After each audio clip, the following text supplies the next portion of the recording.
The Adventure of the Speckled Band by Sir Arthur Conan Doyle. On glancing over my notes of the 70-odd cases in which I have during the last 8 years studied the method of my friend Sherlock Holmes, I find many tragic, some comic, a large number merely strange, but none commonplace.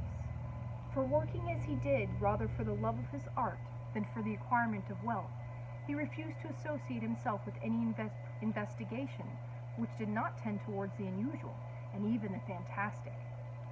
Of all these varied cases, however, I cannot recall any which presented more singular features than that which was associated with the well-known Surrey family of the Roylotts of Stoke Moran. The events in question occurred in the early days of my association with Holmes, when we were sharing rooms as bachelors in Baker Street.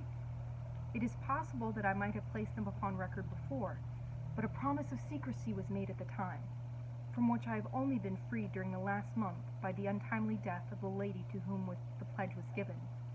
It is perhaps as well that the facts should now come to light, for I have reasons to know that there are widespread rumors as to the death of Dr. Grimesby Roylott, which tend to make the matter even more terrible than the truth. It was early in April in the year '83 that I woke one morning to find Sherlock Holmes standing fully dressed by the side of my bed. He was a late riser as a rule, and as the clock on the mantelpiece showed me that it was only 7:15, I blinked up at him in some surprise, and perhaps just a little resentment, for I was myself regular in my habits. "Very sorry to knock you up, Watson," said he, "but it's the common lot this morning. Mrs. Hudson has been knocked up," she retorted upon me, "an eye on you." "What is it then? A fire?" "No, a client.